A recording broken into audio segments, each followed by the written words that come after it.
사도행전 1장 9절부터 11절까지 교독하겠습니다. 이 말씀을 마치시고 그들이 보는데 올려져 가시니 구름이 그를 가리어 보이지 않게 하더라.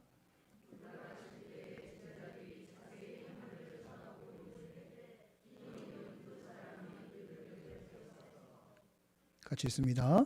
이르되 갈릴리 사람들아 어찌하여 서서 하늘을 쳐다보느냐? 너희 가운데서 하늘로 올려지신 이 예수는 하늘로 올라가 본 그대로 오시리라 하였느니라. 아멘. 우리 지난 시간에 예수님의 부활의 의미를 두 가지 나누었습니다. 기억을 하고 있습니까? 기억을 하셔야 됩니다.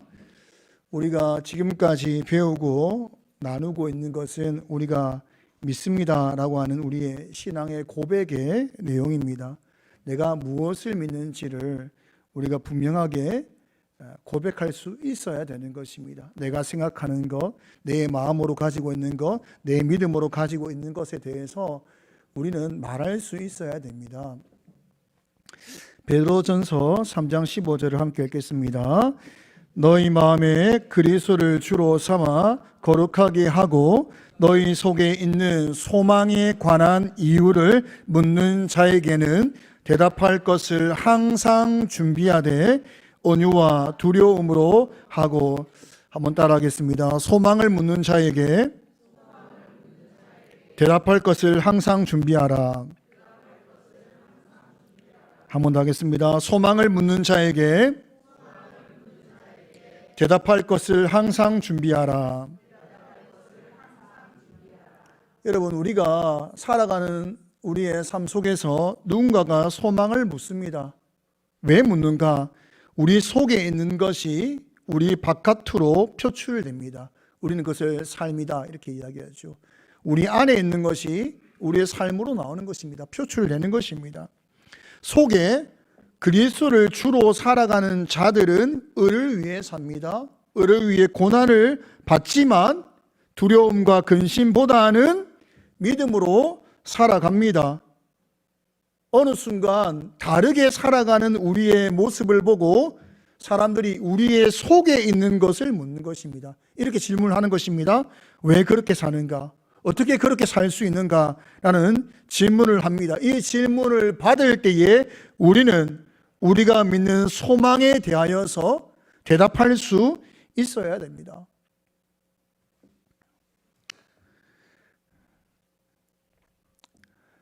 우리가 부활절을 지나왔습니다. 우리는 부활의 종교다라고 이야기하지요. 종교개혁 당시 개혁주의자들은 수없이 많이 만들어낸 교회의 절기를 다 폐하자라고 말합니다. 다 없애야 한다 라고까지 말하였습니다. 그러면서 우리에게는 가장 큰 절기가 있지 않느냐, 이 절기만 지키면 된다라고 하면서 외쳤던 말이 뭐냐면 우리가 지키는 매주 부활의 절기다. 그만큼 기독교는 부활절이 중요합니다. 누군가가 그 의미를 물어볼 때에 여러분은 대답할 수 있어야 되는 것입니다. 예수님의 부활의 두 가지 의미가 무엇이었습니까? 간단하게 다시 한번 나누고자 합니다. 첫 번째는 예수님의 부활은 부활의 첫 열매였습니다. 부활한 사람이 많은데 왜 주님의 부활이 부활의 첫 열매가 되시는가 하면, 주님은 죽을 몸으로 다시 살아나신 것이 아니라 죽지 아니할 몸으로 사망의 권세를 이기신 부활한 첫 사람이기 때문입니다. 그리고 첫 열매이신 주님을 따라 앞으로 우리도 부활할 것을 믿는 것입니다. 주님의 부활은 우리의 부활의 증거요 보증이 되는 것입니다. 고린도전서 15장 23절은 이렇게 말씀하고 있습니다. 그러나 각각 자기 차례대로 되리니 먼저는 첫 열매인 그리스도요 다음에는 그가 강림하실 때에 그리스도에게 속한 자다. 주님은 부활하셨기 때문에 주님 오시는 그날 그 다음으로 부활할 사람은 그분께 속한 자들이 죽지 아니할 몸으로 부활할 것을 우리가 믿는 것입니다. 두 번째, 예수님의 부활은 예수님의 의로우심이다 라고 말하고 있습니다. 우리의 죄가 다 용서받았다는 증거가 주님의 부활이고, 예수님이 죄가 없다라고 하는 하나님의 무죄 선언이 예수님의 부활입니다. 그리고 예수님의 부활은 하나님으로부터 예수님이 의롭다는 증거를 받았기 때문에, 그러므로 그리스도 안에 있는 사람은 주님께서 받으신 그 의가 우리의 의가 되기 때문에, 예수의 부활을 믿는 사람은 우리가 하나님 앞에서 의롭다 여김 받을 것을 확신하는 이 구원의 확신을 얻을 수 있는 것입니다. 이것이 예수님의 부활이 가지는 의미다라고 말할 수 있습니다. 계속해서 우리가 사도신경을 통해서 신앙의 고백의 일치를 이루자라고 말하고 있는데, 순서를 따르면 장사된 지 4일 만에 죽은 자 가운데서 다시 살아나셨으며, 그 다음 뭐죠? 하늘에 오르사. 오늘은 하늘에 오르사. 진도가 빨빨 나가야 되는데, 진도가 빨리 나가는 것보다는 하나하나 의미를 나누는 게 더 중요하다라고 생각합니다. 하늘에 오르사에 대해서 나누고자 합니다. 교회를 다니면서 십자가가 얼마나 중요한가 모르는 사람이 없습니다. 너무 중요하지요. 십자가 목걸이도 하고 십자가 귀걸이도 하고, 십자가만 생각하면 십자가 찬양도 너무 많습니다. 십자가 관련된 찬양이며 노래며 기도의 내용이며 너무 많아요. 부활절은 어떻습니까?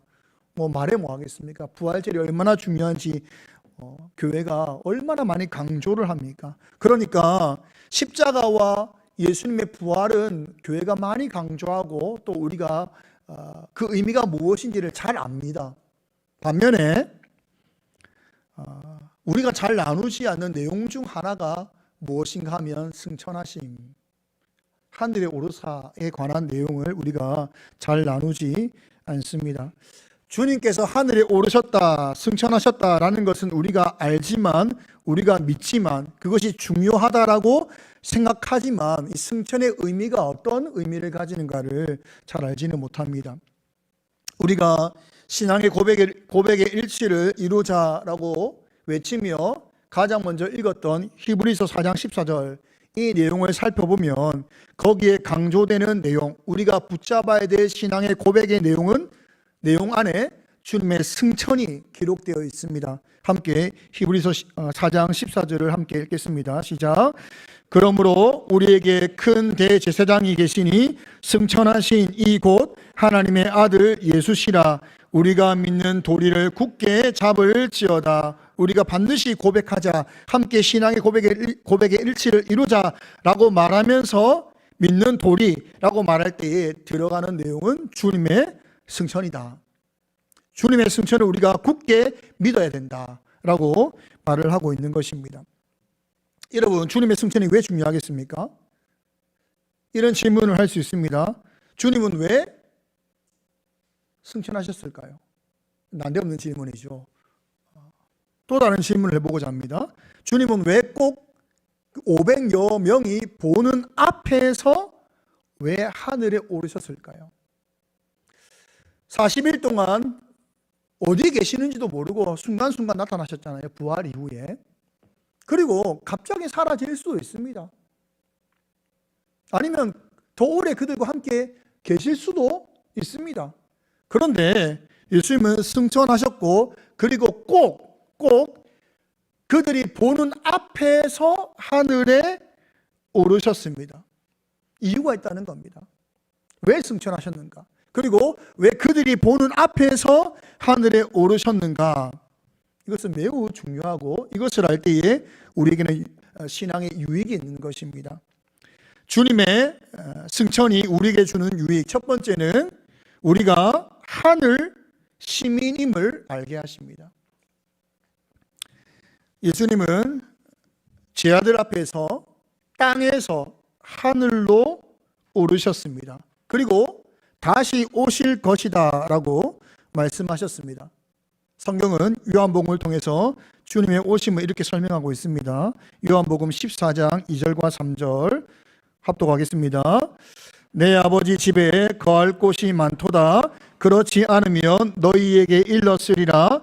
내가 너희를 위하여 거처를 예비하러 가노니 가서 너희를 위하여 거처를 예비하면 내가 다시 와서 너희를 내게로 영접하여 나 있는 곳에 너희도 있게 하리라. 아멘. 주님께서 다시 오실 것이다. 왜냐하면 내가 지금 올라가는 것은 너희를 위해서 거처를 준비하러 가는 것이다. 그리고 다시 맞이하러 올 것이다. 맞이하러 올 것이다 라고 말씀하셨지요. 그리고 그들이 보는 앞에서 올라가셨습니다. 우리가 주님께서 우리를 맞이하여 우리를 데려갈 곳이 어디라고 말하는 거죠? 하늘이다. 하늘이다. 주님은 땅에서 하늘로 오르시고 땅에서 하늘로 오르사 우리가 앞으로 거할 초소가 이 땅이 아니라 하늘이다 라는 것을 보여주신 것입니다. 우리가 부활하게 될 때에, 영원히 죽지 않을 몸으로 부활할 때에 우리의 삶의 터전은 주님 계신 하늘이다, 이렇게 말을 하는 것입니다. 주님은 그것을 보여주시는 것입니다. 그들 앞에서 올라감으로 말미암아 너희가 이 땅에 살고 있으나 이 땅에 있는 자가 아니라 너희는 저 하늘에 있는 자다라는 것을 눈으로 보여주시는 것입니다. 바울은 빌립보서에서 이렇게 고백합니다. 3장 20절입니다. 함께 읽겠습니다. 그러나 우리의 시민권은 하늘에 있는지라 거기로부터 구원하는 자 곧 주 예수 그리스도를 기다리노니. 우리의 시민권이 어디에 있습니까? 우리는 하늘 시민권자입니다. 주님께서 땅에서 하늘로 오르사 너희의 위치, 너희의 소속, 너희의 시민권이 어디에 있는지를 보여주시는 것입니다. 너희는 이 땅에 살고 있으나 너희의 시민권은 하늘에 있다. 이것을 보여주시는 것입니다. 이 확신을 가지라고 예수님은 그들 보는 앞에서 하늘로 오르셨습니다. 여러분, 우리는 이 땅을 살아가고 있지만 이 땅의 소속이 아니라 하늘 시민권자임을 믿으시기 바랍니다. 땅에 살지만 하늘 시민권자로 여러분은 그러므로 살아가야만 합니다.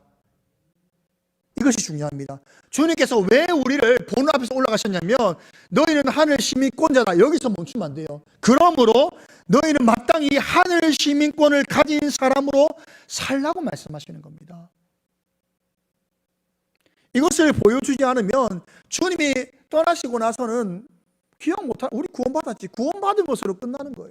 천국 가겠지, 천국 가는 것으로 끝나는 거예요. 그러나 주님께서 너희가 어디에 소속인지를 보여주시고 이 소속을 가진 사람으로 마땅히 살으라, 그것을 보여주시고자 하늘에 오르시는 것입니다. 그것을 보여주시는 것입니다. 골로새서 3장 1절과 2절을 함께 읽겠습니다. 시작. 그러므로 너희가 그리스도와 함께 다시 살리심을 받았으면 위의 것을 찾으라. 거기는 그리스도께서 하나님 우편에 앉아 계시느니라. 위의 것을 생각하고 땅의 것을 생각하지 말라. 아멘. 여러분, 하늘 시민권자는 어떻게 사는 사람인가 하면 위의 것을 생각하고 땅의 것을 생각하지 않는 사람이다. 우리의 신분, 우리의 시민권은 땅에 있지 않기 때문에 하늘 시민권자이기 때문에 우리는 항상 위의 것을 생각하고 위의 것을 찾고 위의 것을 바라며 살아가는 사람이라고 말합니다. 이것이 약화되면 어떻게 될까요? 땅의 것을 찾습니다. 잘 먹고 잘 사는 것, 성공하는 것, 여기에 매여 살 수밖에 없는 겁니다. 우리의 시민권이 꼭 여기에 있는 것처럼 여기에 집중을 하고 있다는 거예요. 그러나 예수님이 승천하심으로 너희의 시민권은 이 땅이 아니다. 너희가 영원히 갈 곳은 이 땅이 아니다. 하늘이다. 위의 것을 찾으라. 위의 것을 생각하라. 위의 것을 바라라. 땅의 것을 생각하지 말라. 땅의 것을 찾지 말라. 그렇게 말씀하고 있는 것입니다. 땅의 것을 생각하는 자들은 하늘 시민권자로 살아갈 수가 없어요. 내가 하늘 시민권자인데 땅의 시민권자처럼 살아간다는 겁니다. 그렇게 살지 말라 말씀하십니다. 땅의 시민권자들의 특징을 이어서 1절, 2절에 이어서 5절부터 9절까지 땅의 시민권자가 어떻게 살아가는가, 이렇게 고백합니다. 교독합니다. 5절부터 9절을 교독하겠습니다. 그러므로 땅에 있는 지체를 죽이라. 곧 음란과 부정과 사욕과 악한 정욕과 탐심이니 탐심은 우상 숭배니라. 너희도 전에 그 가운데 살 때에는 그 가운데서 행하였으나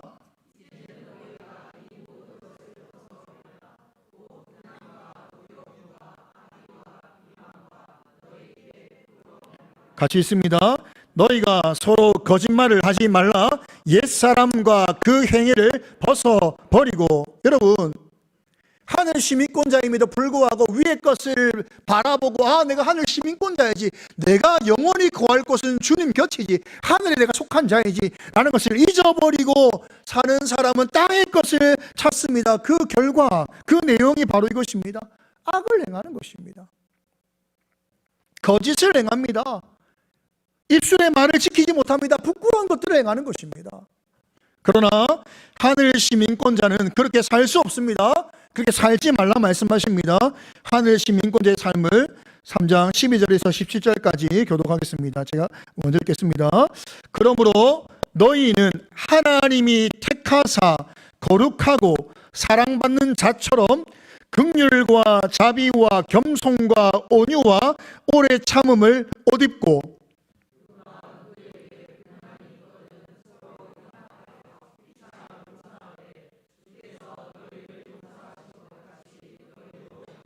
이 모든 것 위에 사랑을 더하라. 이는 온전하게 매는 띠니라.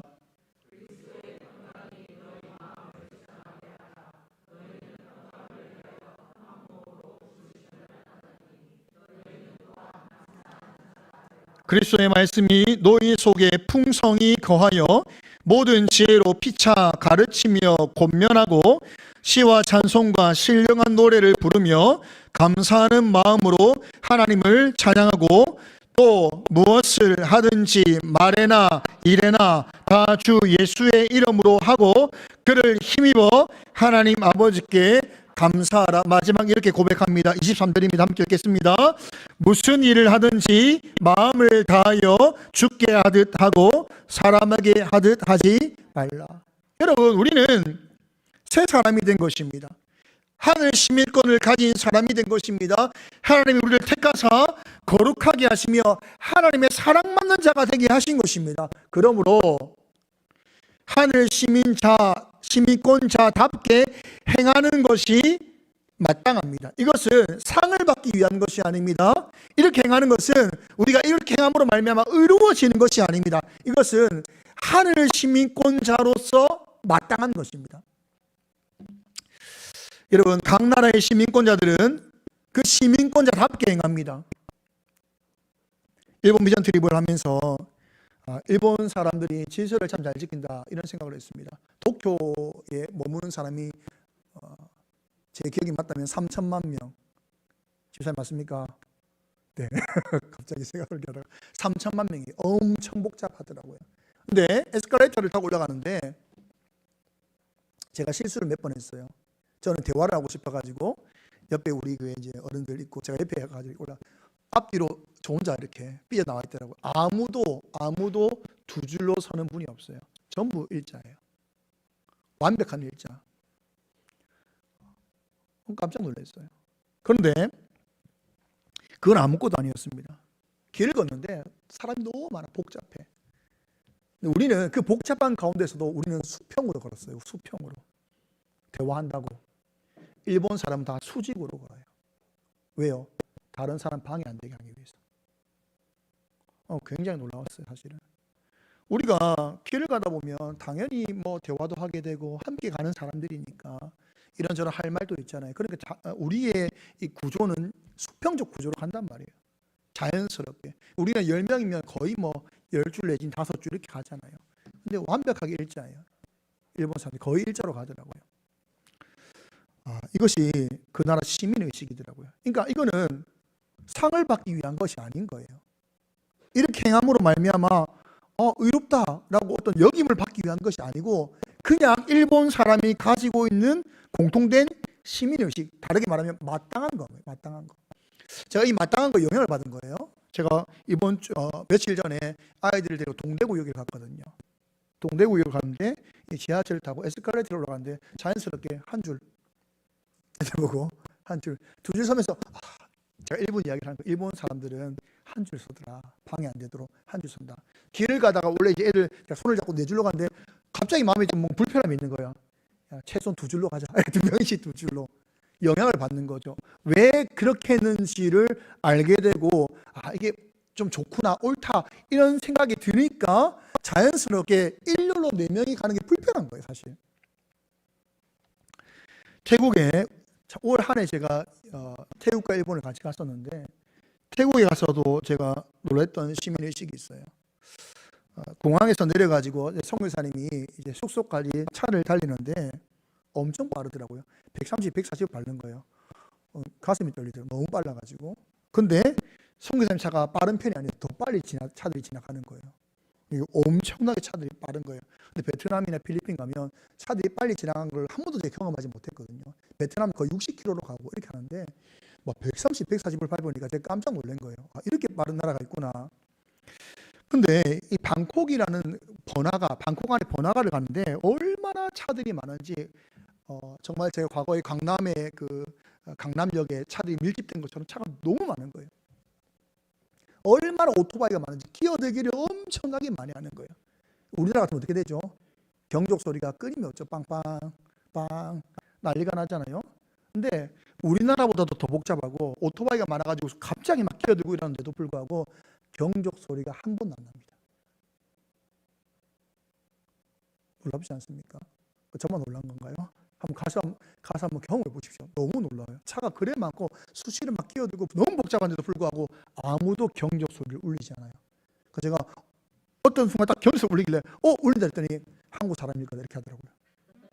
그 선교사님이.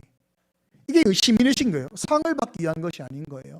그런 질서를 지킨다고 좀 의로워지는 것이 아니라 마땅한 겁니다. 마땅한 것. 근데 이 마땅한 것이 그들의 시민의식인데 이 시민의식이 다른 사람들로 하여금 영향을 끼친다는 거예요. 저게 좋은 거구나. 여러분, 하늘의 시민권자로서 사는 것은 상을 받기 위한 것이 아닙니다. 하늘의 시민권자로서 땅의 시민권자로 살지 않고 하늘의 시민권자답게 사는 것은 마땅한 것입니다. 마땅한 것. 주님은 너희가 땅에 속한 자가 아니다. 하늘의 시민권자다. 마땅히 그렇게 행하라 라고 말씀하고 있는 것입니다. 그러면 여러분, 우리가 땅에 속한 자가 아닌데 주님 부활하실 때 함께 데려가시지 왜 우리는 이 땅에 있고 이렇게 마땅하게 살아가야 되는가? 하늘에 속한 자처럼, 하늘에 속한 자로 땅에 속하여 살아가야 되는가 이 말이죠. 이 말에 대해서 바울은 이렇게 말을 하죠. 빌립보서 1장 21절부터 24절입니다. 교독합니다. 이는 내게 사는 것이 그리스도니 죽는 것도 유익함이라.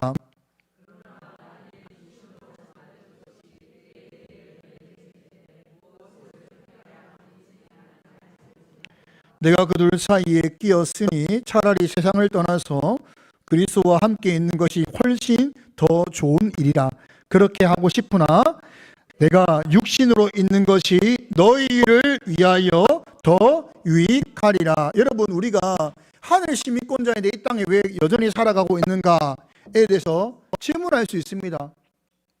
제가 일본 가서 더 나은 도덕성, 태국 가서 더 나은 도덕성을 보고 어떤 자극을 받냐면 저게 더 낫구나 라는 것을 경험한다는 겁니다. 그러면 삶에서 나는 여전히 한국 땅에 있지만 어떻게 살아가죠? 질서에 있어서는 더 좋은 것을 택한다 이 말이에요. 땅에 머물고 있지만 우리의 삶이 하늘 시민권자로서 살아가는 우리의 삶은 다른 사람들로 하여금 하늘에 속한 자가 어떻게 살아가는지를 알게 합니다. 다르게 말하면 우리가 살아가는 삶을 하늘 시민권자로 나타내면 이것이 저들을 하나님께로 돌아오게 하는 역사, 복음의 능력이 되는 것입니다. 우리는 여전히 각 사람 복음의 능력, 또 서로가 서로에게 연합과 성장과 성숙을 위해서 하나님이 그 사명으로 말미암아 이곳에 두신 것입니다. 하늘 시민권자로. 그러므로 우리가 이 땅에 살아가는 동안, 우리가 인생이 어느 순간에 끝날지 모르지만 살아가는 동안 우리가 살아가는 이유는 하늘 시민권자로서의 사명이 남아있기 때문입니다.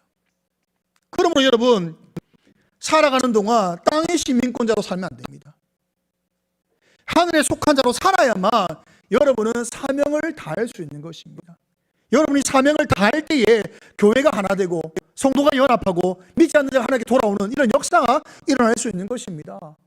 이 일을 감당하기 위해서 여러분에게 이 땅에 머물라고 하시는 것입니다.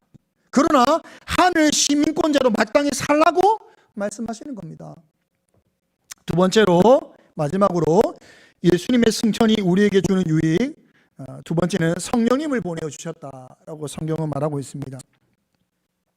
예수님의 승천을 통해서 우리가 하늘 시민권자구나, 우리는 그 나라에 속한 자구나, 그 나라에 영원히 있을 사람이구나 라는 것을 이제 알고 이제 믿습니다. 주님께서 거처를 마련하고 오겠다, 다시 오실 것을 우리가 믿고 그때가 되면 우리가 다 그곳에서 영원히 하나님과 함께, 예수님과 함께 거할 것을 믿지 않습니까? 그것을 위해서 500명이 본 앞에서 올라가지 않았습니까? 그러나 사람은 연약하죠. 사람은 연약한 거예요.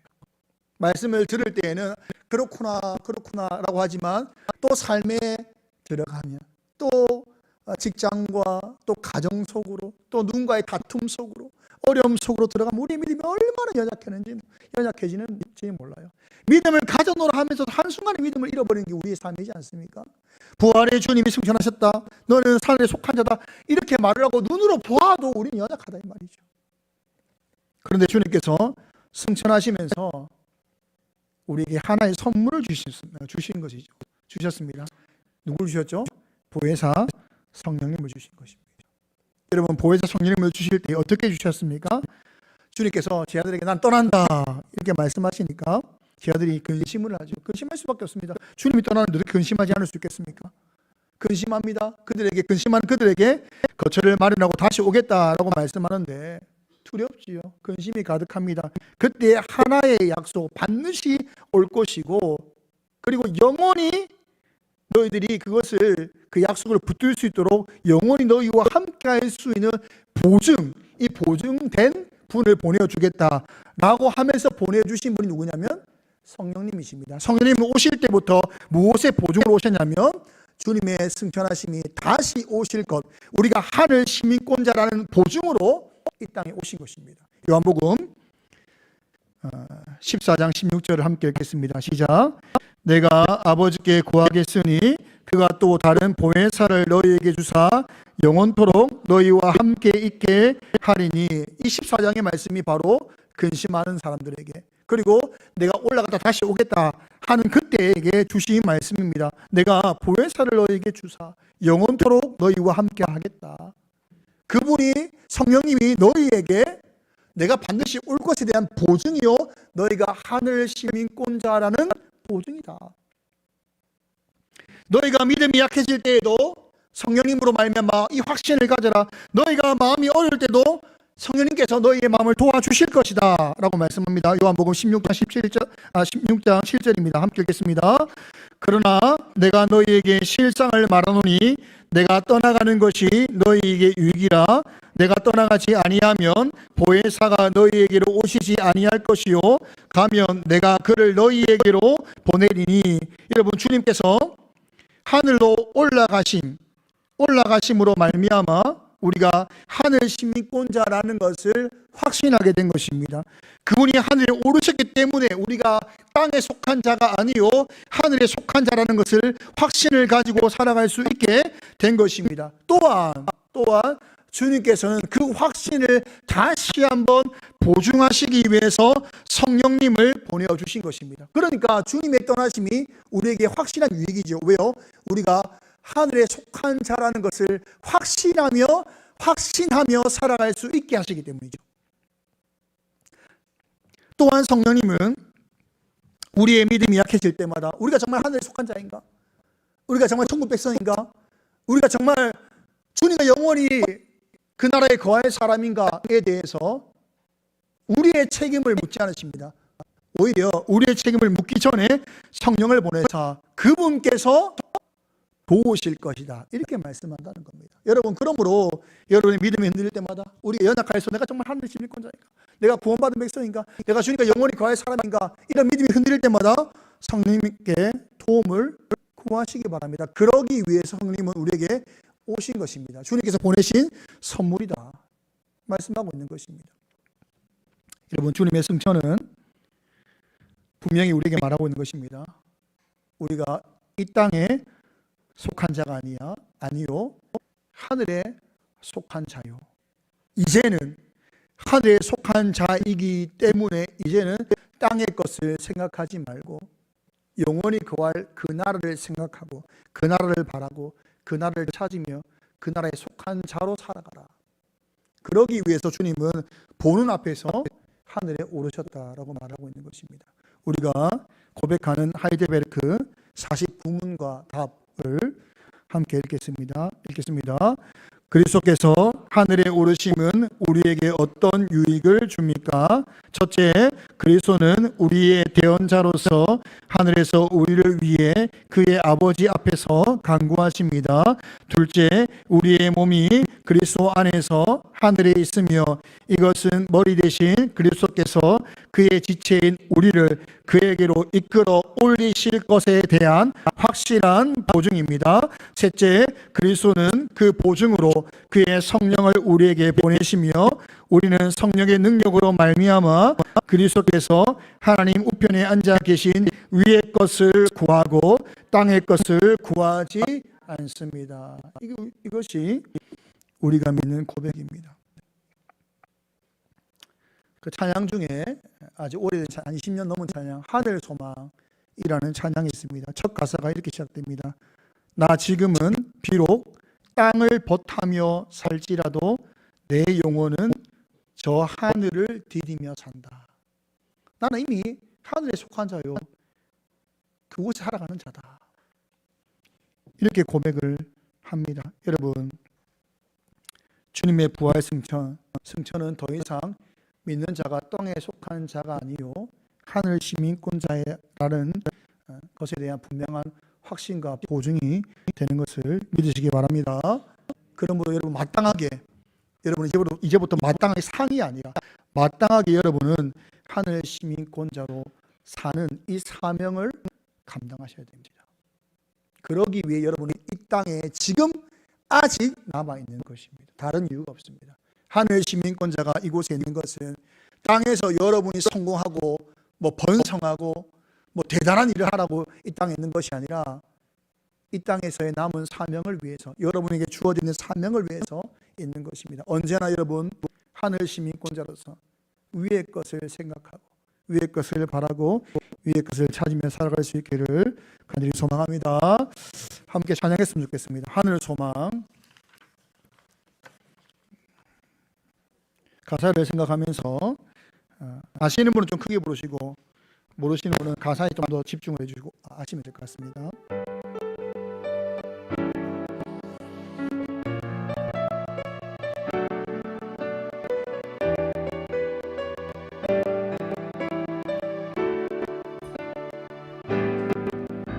나 지금은 비록 땅을 벗하며 살지라도 내 영혼 저 하늘을 디디며 사네.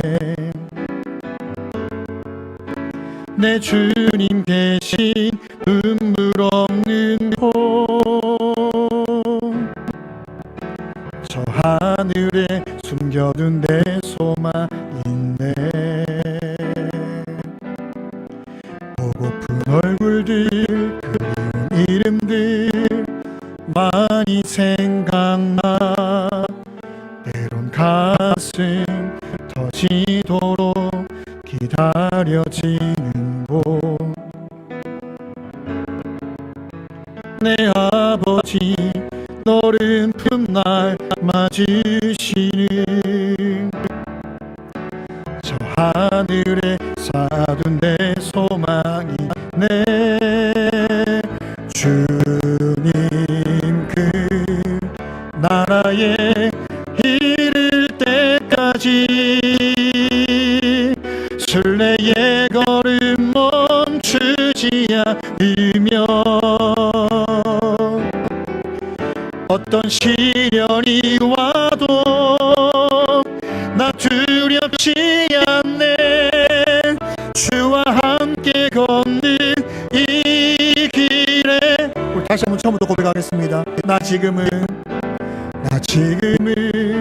비록 땅을 벗하며 살지라도 내 영혼 저 하늘을 디디며 사네. 내 주님 계신 눈물 없는 곳 저 하늘에 숨겨둔 내 소망 있네. 보고픈 얼굴들 그리운 이름들 많이 생각나. 때론 가슴 터지도록 기다려지는 곳 내 아버지 너른 풋날 맞으시니 저 하늘에 쌓아둔 내 소망 있네. 주님 그 나라에 이를 때까지 순례의 걸음 멈추지 않으며 어떤 시련이 와도 나 두렵지 않네. 주와 함께 걷는 이 길 주님 그 나라에 이를 때까지 순례의 걸음 멈추지 않으며 어떤 시련이 와도 나 두렵지 않네. 주와 함께 걷는 다시 고백합시다. 주님 그 나라에 이를 때까지 주님 그 나라에 이 순례의 걸음 멈추지 않으니 순례의 걸음 멈추지 않으며 어떤 시련이 와도 나 두렵지 않네. 주와 함께 걷는 이 길에 아멘. 이 시간 기도할 때 우리는 하늘을 소망하며 살아가는 것입니다. 여러분의 소망은 이 땅에 없습니다. 여러분의 소망은 하늘에 있습니다. 그때를 생각하고 그때를 기다리고 살아가는 삶이다 라고 말할 수 있습니다. 그래서 이 땅에 살아갈 때에 순례의 걸음을 멈춰서는 안 되는 것입니다. 시련이 오고 두려움이 와도 주와 함께 걸어가는 이 순례의 걸음을 우리가 걸어가야 되는 것입니다. 사명의 길을 가야 됩니다. 왜요? 우리는 위에 속한 자요, 위의 것을 바라며 살아가는 사람이기 때문입니다. 이 시간 기도할 때 주님의 승천이 우리의 하늘 시민권의 확증이요 보증임을 우리가 믿는 믿음 주사 이 땅의 것을 생각하기보다 하늘을 생각하고 하늘 시민권자로 살아가게 달라고 시간 함께 기도하겠습니다. 감사합니다.